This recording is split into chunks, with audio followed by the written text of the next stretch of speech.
Hello ಸ್ನೇಹಿತರೆ, welcome back to my channel. ಸಾರಿ ತುಳಸಿ ಹಬ್ಬ ನಮಗೆ ಯಾವ ದಿನ ಬಂದಿದೆ, ಯಾವ ಶುಭ ಮುಹೂರ್ತದಲ್ಲಿ ನಾವು ತುಳಸಿ ಹಬ್ಬವನ್ನು ಆಚರಣೆಯನ್ನು ಮಾಡಬೇಕು. ಇನ್ನು ತುಳಸಿ ಹಬ್ಬ ಆಚರಣೆ ಮಾಡಬೇಕಂದ್ರೆ ನಾವು ಎಷ್ಟು ನಲ್ಲಿಕಾಯಿ ದೀಪ ಆರಾಧನೆಯನ್ನು ಮಾಡಬೇಕು ಅಂತ ಕೂಡ ತಿಳಿಸ್ಕೊಡ್ತಾ ಇದ್ದೀನಿ. ಇನ್ನು ದೀಪಾರಾಧನೆ ಮಾಡಬೇಕಂದ್ರೆ ನಾವು ಆ ಬತ್ತಿಗೆ ಯಾವ ಒಂದು ವಸ್ತುವನ್ನು ಮಿಕ್ಸ್ ಮಾಡಿ ನಾವು ದೀಪಾರಾಧನೆ ಮಾಡಬೇಕು, ಯಾವ ಮಂತ್ರವನ್ನು ಹೇಳ್ಬೇಕು ಅಂತ ಕೂಡ ತಿಳಿಸ್ಕೊಡ್ತಾ ಇದ್ದೀನಿ. ನಂತರ ದೀಪಾರಾಧನೆ ಮಾಡಿದ ನಂತರ ಆ ನಲ್ಲಿಕಾಯಿನನ್ನು ಏನು ಮಾಡಬೇಕು ಅಂತ ಕೂಡ ತಿಳಿಸ್ಕೊಡ್ತಾ ಇದ್ದೀನಿ. ಈ ದಿನ ನಾನು ತುಳಸಿ ಹಬ್ಬದ ಸಂಪೂರ್ಣ ಪೂಜಾ ವಿಧಾನವನ್ನು ಕೂಡ ತಿಳಿಸ್ಕೊಡ್ತಾ ಇದ್ದೀನಿ. ಪ್ರತಿ ವರ್ಷ ಕಾರ್ತಿಕ ಮಾಸದ ಶುಕ್ಲ ಪಕ್ಷದ ದ್ವಾದಶಿ ತಿಥಿಯಂದು ತುಳಸಿ ವಿವಾಹವನ್ನು ಆಚರಿಸಲಾಗುತ್ತೆ. ಈ ದಿನ ತುಳಸಿಯನ್ನು ಸಾಲಿಗ್ರಾಮದೊಂದಿಗೆ ವಿವಾಹ ಮಾಡಲಾಗುತ್ತೆ. ಈ ದಿನದಂದು ಭಗವಾನ್ ವಿಷ್ಣುವು ತನ್ನ ಸುದೀರ್ಘ 4 ತಿಂಗಳು ಯೋಗ ನಿದ್ರೆಯಿಂದ ಎಚ್ಚರಗೊಂಡ ಎಂದು ಕೂಡ ಹೇಳಲಾಗುತ್ತೆ. ಈ ದಿನದ ಬಳಿಕ ವಿಷ್ಣು ಶುಭ ಘಟನೆಗಳಿಗೆ ಕಾರಣನಾದನು ಎಂದು ಕೂಡ ಪುರಾಣಗಳಲ್ಲೂ ಕೂಡ ಉಲ್ಲೇಖ ಆಗಿದೆ. ಹೀಗಾಗಿ ತುಳಸಿ ಪೂಜೆಯನ್ನು ಬಹಳಷ್ಟು ಮಂದಿ ಆಚರಿಸ್ತಾ ಇರ್ತಾರೆ. ಇನ್ನು ದೃಕ್ ಪಂಚಾಂಗದ ಪ್ರಕಾರ ಕಾರ್ತಿಕ ಶುಕ್ಲ ದ್ವಾದಶಿ ಅಂದರೆ ನವೆಂಬರ್ 2ನೇ ತಾರೀಕು ಬೆಳಗ್ಗೆ ನಮಗೆ 7:31 ಪ್ರಾರಂಭ ಆಗುತ್ತೆ. ನವೆಂಬರ್ 3ನೇ ತಾರೀಕು ಬೆಳಗ್ಗೆ 5:07 ಕೊನೆಗೊಳ್ಳುತ್ತೆ. ಆದ್ದರಿಂದ ಈ ವರ್ಷ ತುಳಸಿ ವಿವಾಹವನ್ನು ನವೆಂಬರ್ 2ನೇ ತಾರೀಕು ಭಾನುವಾರ ನಾವು ಆಚರಿಸಲಾಗುತ್ತೆ. ಇನ್ನು ಆದಷ್ಟು ನಾವು ತುಳಸಿ ವಿವಾಹವನ್ನು ಸಂಧ್ಯಾ ಕಾಲದಲ್ಲಿ ಸಾಲಿಗ್ರಾಮ ಮತ್ತು ತುಳಸಿ ವಿವಾಹಕ್ಕೆ ಉತ್ತಮ ಸಮಯವೆಂದೇ ಪರಿಗಣಿಸಲಾಗುತ್ತೆ. ಅಂದರೆ ಸೂರ್ಯಾಸ್ತದ ನಂತರ ಅಂದರೆ ಚಂದ್ರೋದಯವಾಗುವ ಸಮಯದಲ್ಲಿ ನಾವು ಆಚರಣೆಯನ್ನು ಮಾಡಲಾಗುತ್ತೆ. ಭಾನುವಾರ ಸಂಜೆ ನಾವು 5 ಗಂಟೆಯಿಂದ 7:30ರವರೆಗೆ ಒಳ್ಳೆಯ ಶುಭ ಮುಹೂರ್ತ. ಈ ಶುಭ ಮುಹೂರ್ತದಲ್ಲಿ ನಾವು ತುಳಸಿ ವಿವಾಹವನ್ನು ಮಾಡಲಾಗುತ್ತೋ ಅಥವಾ ಹೊಸದ ತುಳಸಿ ಗಿಡ ತಗೊಂಬಂದು ನೆಡೋದಕ್ಕೂ ಕೂಡ ಇದು ತುಂಬಾ ಶುಭ ಸಮಯ ಅಂತ ಕೂಡ ಹೇಳ್ಬೋದು. ಈ ದಿನದಂದು ವಿಷ್ಣುವಿನ ಸಾಲಿಗ್ರಾಮ ಅಥವಾ ಕೃಷ್ಣನ ಮೂರ್ತಿಯ ರೂಪದಲ್ಲಿ ಜೊತೆ ತುಳಸಿಯ ಮದುವೆಯನ್ನು ಮಾಡಲಾಗುತ್ತೆ. ತುಳಸಿ ಗಿಡವನ್ನು ವಧುವಿನಂತೆ ಅಲಂಕರಿಸಲಾಗುತ್ತೆ. ಇನ್ನು ಪೂಜಾ ವಿಧಾನವನ್ನು ತಿಳಿಸೋದಾದರೆ ತುಳಸಿ ಕಟ್ಟೆಯನ್ನು ಚೆನ್ನಾಗಿ ಅಲಂಕರಿಸಿ ಕೃಷ್ಣನ ಮೂರ್ತಿಯನ್ನು ಇಟ್ಟು ಪೂಜಿಸಲಾಗುತ್ತೆ. ದೀಪಗಳಿಂದ ಬೃಂದಾವನವನ್ನು ಅಲಂಕರಿಸಬೇಕಾಗತ್ತೆ. ಇನ್ನು ಈ ದಿನ ನಲ್ಲಿಕಾಯಿ ಪೂಜೆಗೆ ಅಂದರೆ ಬೆಟ್ಟದ ನಲ್ಲಿಕಾಯಿ ಗಿಡವನ್ನು ನೆಟ್ಟು ಪೂಜಿಸುವ ರೂಢಿ ಕೂಡ ಇದೆ. ಏಕೆಂದರೆ ನಲ್ಲಿಕಾಯಿಯು ಕೂಡ ನಾರಾಯಣನ ಸ್ವರೂಪ ಅಂತಲೇ ನಂಬಲಾಗುತ್ತೆ. ಅದಕ್ಕೋಸ್ಕರ ಒಂದು ನಲ್ಲಿಕಾಯಿ ಗಿಡ ಅಥವಾ ನಲ್ಲಿಕಾಯಿ ರೆಂಬೆಯನ್ನು ತಗೊಂಬಂದು ತುಳಸಿ ಗಿಡದಲ್ಲಿ ಇಟ್ಟು ನೀವು ಪೂಜೆಯನ್ನು ಮಾಡಬೇಕಾಗತ್ತೆ. ಭಾನುವಾರದ ದಿನ ಬೆಳಗ್ಗೆನೂ ಕೂಡ ಪೂಜೆ ಮಾಡ್ಕೊಂಡಿರ್ತೀರ. ಸಂಧ್ಯಾ ಕಾಲದಲ್ಲೂ ಕೂಡ ನಾವು ತುಳಸಿ ಗಿಡದ ಹತ್ರ ಪೂರ್ತಿಯಾಗಿ ಕ್ಲೀನ್ ಮಾಡಿಕೊಂಡು ಈ ದಿನ ತುಳಸಿ ಗಿಡಕ್ಕೆ ಅರಿಶಿನ, ಕುಂಕುಮ, ಗಂಧವನ್ನು ಇಟ್ಟು ಹೂಗಳಿಂದ ಅಲಂಕಾರ ಮಾಡಿ ನಾವು ಅದಕ್ಕೆ ಗೆಜ್ಜೆ ವಸ್ತ್ರವನ್ನು ತೊಡಿಸಿ ನಾವು ಪೂಜೆಯನ್ನು ಮಾಡಬೇಕಾಗತ್ತೆ.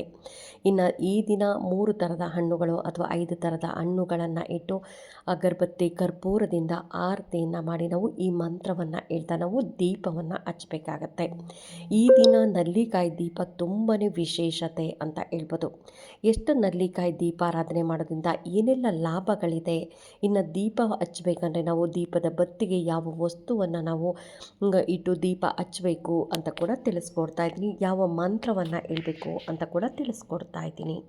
3 ನಲ್ಲಿಕಾಯಿ ದೀಪಾರಾಧನೆ ಮಾಡ್ಬೋದು ಅಥವಾ 5 ನಲ್ಲಿಕಾಯಿ ದೀಪಾರಾಧನೆ ಮಾಡ್ಬೋದು. 3 ನಲ್ಲಿಕಾಯಿ ದೀಪಾರಾಧನೆ ಮಾಡೋದ್ರಿಂದ ವಿಷ್ಣು, ಲಕ್ಷ್ಮಿ ಮತ್ತು ತುಳಸಿ ದೇವಿಯು ತ್ರಿದೇವತಾ ಆರಾಧನೆಗೆ ಸಮಾನ ಅಂತಲೇ ಹೇಳ್ಬೋದು. ಇದು ಶಾಂತಿ ಮತ್ತು ಆರೋಗ್ಯಕ್ಕಾಗಿ ನಾವು 3 ನಲ್ಲಿಕಾಯಿ ದೀಪಾರಾಧನೆಯನ್ನು ಮಾಡಬೇಕಾಗತ್ತೆ. ಇನ್ನು 5 ದೀಪಾರಾಧನೆ ಮಾಡೋದ್ರಿಂದ ಪಂಚತತ್ವ ಅಂದರೆ ಭೂಮಿ, ಜಲ, ಅಗ್ನಿ, ವಾಯು, ಆಕಾಶ ಸಮತೋಲನಕ್ಕಾಗಿ, ಕುಟುಂಬ ಸುಖ, ಧನ ಮತ್ತು ಧಾನ್ಯಕ್ಕಾಗಿ ನಾವು 5 ನಲ್ಲಿಕಾಯಿ ದೀಪಾರಾಧನೆಯನ್ನು ಮಾಡಬೇಕಾಗತ್ತೆ. ಇನ್ನು ಕೆಲವರು 12 ದೀಪಗಳನ್ನು ಕೂಡ ಮಾಡ್ತಾರೆ ವಿಷ್ಣು ಮತ್ತು ಲಕ್ಷ್ಮಿ ಕೃಪೆಗೆ. ಇನ್ನು ಕೆಲವರು 24 ದೀಪಗಳನ್ನು ಮಾಡೋದ್ರಿಂದ ಕುಟುಂಬದ ರಕ್ಷಣೆಗೆ. ಇನ್ನು 32 ದೀಪಗಳನ್ನು ಮಾಡೋದ್ರಿಂದ ದುಃಖ ನಿವಾರಣೆ ಮತ್ತು ಸಂಪೂರ್ಣ ಸುಖಕ್ಕಾಗಿ ಕೂಡ ನಾವು 32 ದೀಪಾರಾಧನೆಗಳನ್ನು ಮಾಡ್ಬೋದು. ಎಷ್ಟು ದೀಪಾರಾಧನೆ ಆದರೂ ಮಾಡ್ಬೋದು ಸ್ನೇಹಿತರೆ.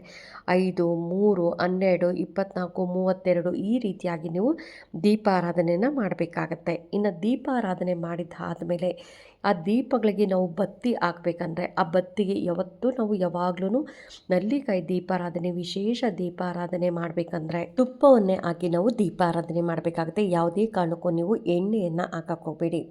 ಸ್ವಲ್ಪ ತಿರುಳನ್ನು ತೆಗೆದು ನೀವು ತುಪ್ಪವನ್ನು ಹಾಕಿ ಆ ಬತ್ತಿಗೆ ನೀವು ಸ್ವಲ್ಪ ಚಕ್ಕೆ ಪೌಡರ್ ಅಂದರೆ ಸಿನಮಿನ್ ಪೌಡರನ್ನು ನೀವು ಅದಕ್ಕೆ ಉಜ್ಜಿ ನೀವು ದೀಪಾರಾಧನೆಯನ್ನು ಮಾಡಬೇಕಾಗುತ್ತೆ. ನೀವು ಅದು ಬತ್ತಿ ಮಾಡ್ತಿರಲ್ಲ, ಆ ಬತ್ತಿ ಮಾಡೋ ಸಮಯದಲ್ಲಿ ಆ ಬತ್ತಿಗೆ ಸ್ವಲ್ಪ ನೀವು ಸಿನಮಿನ್ ಪೌಡರನ್ನು ಹಾಕ್ಕೊಳ್ಳಿ. ಅದು ಲಕ್ಷ್ಮಿಗೆ ತುಂಬಾ ಇಷ್ಟವಾದಂಥ ಪೌಡರು. ನಾವು ಯಾವಾಗ್ಲೂ ದೀಪ ಹಚ್ಬೇಕಂದ್ರೆ ನಾವು ದೀಪದಲ್ಲಿ ನಾವು ಸಿನಮಿನ್ ಪೌಡರನ್ನು ಹಾಕೋದಾಗಲಿ ಅಥವಾ ನಾವು ಬತ್ತಿಯನ್ನು ಮಾಡಬೇಕಂದ್ರೆ ಸಿನಮಿನ್ ಪೌಡರ್ ಹಾಕಿ ನಾವು ಬತ್ತಿಯನ್ನು ಮಾಡಿ ನಾವು ಮಹಾಲಕ್ಷ್ಮಿಗೆ ಶುಕ್ರವಾರ, ಮಂಗಳವಾರ, ಇನ್ನು ತುಳಸಿ ಹಬ್ಬ ವಿಶೇಷ ದಿನಗಳಲ್ಲಿ ನಾವು ಈ ರೀತಿಯಾಗಿ ದೀಪಾರಾಧನೆ ಮಾಡೋದ್ರಿಂದ ನಮ್ಮ ಮನೆಯಲ್ಲಿ ಸಂಪತ್ತು ಅನ್ನೋದು ಹೆಚ್ಚಾಗ್ತಾ ಹೋಗುತ್ತೆ. ನಾವು ದುಡಿಯುವಂಥ ಅವಕಾಶಗಳು ಹೆಚ್ಚು ಅವಕಾಶಗಳು ಬರುತ್ತೆ ಮತ್ತು ದುಡಿದಂಥ ಹಣ ಕೈಯಲ್ಲಿ ನಿಲ್ಲೋದಕ್ಕೆ ಶುರು ಆಗುತ್ತೆ. ಧನಾಗಮನ ಅನ್ನೋದು ಹೆಚ್ಚಾಗ್ತಾ ಹೋಗುತ್ತೆ. ಅದಕ್ಕೋಸ್ಕರ ದೀಪಾರಾಧನೆ ಮಾಡಬೇಕಂದ್ರೆ ಪ್ರತಿದಿನ ನೀವು ಸ್ವಲ್ಪ ಸಿನಮಿನ್ ಪೌಡರ್ನ ದೀಪದಲ್ಲಿ ಹಾಕ್ಬೋದು ಅಥವಾ ನೀವು ಬತ್ತಿಗೂ ಕೂಡ ನೀವು ಬತ್ತಿ ಮಾಡಬೇಕಂದ್ರೆ ಅದಕ್ಕೂ ಕೂಡ ಸಿನಮಿನ್ ಪೌಡರನ್ನು ಹಾಕಿ ನೀವು ಬತ್ತಿಯನ್ನು ಮಾಡಿದ್ರೆ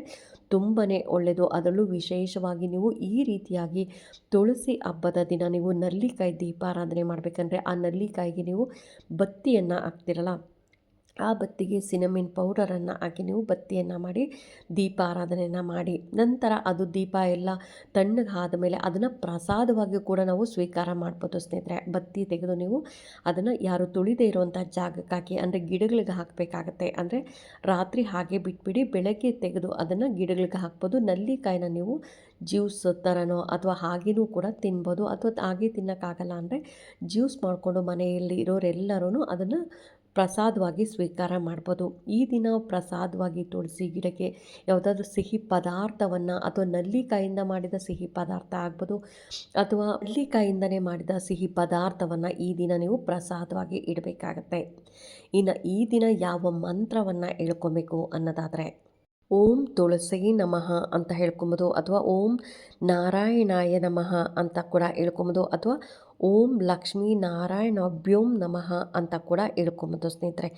ಈ ರೀತಿಯಾಗಿ ಹೇಳಿ ನೀವು ದೀಪಾರಾಧನೆ ಮಾಡೋದ್ರಿಂದ ನಿಮಗೆ ದಾಂಪತ್ಯದಲ್ಲಿ ಯಾವುದೇ ಥರದ ತೊಂದರೆ ಕೂಡ ಆಗಲ್ಲ. ಮನೆಯಲ್ಲಿ ಸುಖ, ಶಾಂತಿ, ನೆಮ್ಮದಿ ಅನ್ನೋದು ನಿಲ್ಲಿಸುತ್ತೆ. ಇನ್ನು ಮನೆಯಲ್ಲಿ ಧನ, ಧಾನ್ಯ, ಆರೋಗ್ಯ, ಶಾಂತಿ ಅನ್ನೋದು ಸಿಗ್ತಾ ಹೋಗುತ್ತೆ. ಇನ್ನು ಕುಟುಂಬದಲ್ಲಿ ಪ್ರೀತಿ, ಸಮಾಧಾನ ಅನ್ನೋದು ಹೆಚ್ಚಾಗುತ್ತೆ. ದುಃಖ, ಕಷ್ಟ, ನೀವು ಅಡಚಣೆಗಳು ಕೂಡ ನಿವಾರಣೆ ಆಗುತ್ತೆ ಅಂತಲೇ ಹೇಳ್ಬೋದು. ಇನ್ನು ತುಳಸಿ ಹಬ್ಬದ ದಿನ ನೀವು ಯಾವುದೇ ಕಾರಣಕ್ಕೂ ನಲ್ಲಿಕಾಯಿ ದೀಪಾರಾಧನೆ ಮಾಡೋದಾಗಲಿ ಅಥವಾ ನಲ್ಲಿಕಾಯಿ ಗಿಡವನ್ನು, ನಲ್ಲಿಕಾಯಿ ಒಂದು ಕೊಂಬೆಯನ್ನು ತೊಗೊಂಬಂದು ತುಳಸಿ ಗಿಡದಲ್ಲಿ ಇಟ್ಟು ನೀವು ಪೂಜೆಯನ್ನು ಮಾಡಬೇಕಾಗತ್ತೆ. ಇನ್ನು ಮುಖ್ಯವಾಗಿ ತುಳಸಿ ಗಿಡಕ್ಕೆ ನೀವು ಈ ದಿನ ಮಾಂಗಲ್ಯ ಅಂತಂದರೆ ಒಂದು ಅರಿಶಿಣದ ಕೊಂಬನ್ನು ತೊಗೊಂಬಂದು ಅರಿಶಿಣದ ದಾರವನ್ನು ಮಾಡಿ ಮಾಂಗಲ್ಯವನ್ನು ಕಟ್ಟಬೇಕಾಗತ್ತೆ. ಇನ್ನು ತುಳಸಿ ಗಿಡದಲ್ಲಿ ಶ್ರೀಕೃಷ್ಣ ಪರಮಾತ್ಮನ ಒಂದು ವಿಗ್ರಹವನ್ನು ಇಟ್ಟು ನೀವು ಪೂಜೆಯನ್ನು ಕೂಡ ಮಾಡಬೇಕಾಗತ್ತೆ. ಈ ರೀತಿಯಾಗಿ ಮಾಡಿ ನೋಡಿ, ನಿಮ್ಮ ಮನೆಯಲ್ಲಿ ಎಷ್ಟು ಬದಲಾವಣೆ ಆಗುತ್ತೆ, ದಾಂಪತ್ಯದ ಸುಖ ಅನ್ನೋದು ಹೆಚ್ಚಾಗ್ತಾ ಹೋಗುತ್ತೆ. ಹಾಗಾಗಿ ಈ ವಿಡಿಯೋ ಹೇಗೆ ಅನ್ನಿಸ್ತು ಅಂತ ಕಾಮೆಂಟ್ ಸೆಕ್ಷನಲ್ಲಿ ಕಾಮೆಂಟ್ ಮಾಡಿ, ಲೈಕ್ ಮಾಡಿ, ಶೇರ್ ಮಾಡಿ. ಇನ್ನೂ ನನ್ನ ಚಾನಲ್ಗೆ ಯಾರೆಲ್ಲ ಸಬ್ಸ್ಕ್ರೈಬ್ ಮಾಡಿಲ್ಲ ಸಬ್ಸ್ಕ್ರೈಬ್ ಮಾಡ್ಕೊಳ್ಳಿ ಅಂತ ಹೇಳ್ತಾ ಥ್ಯಾಂಕ್ ಯು.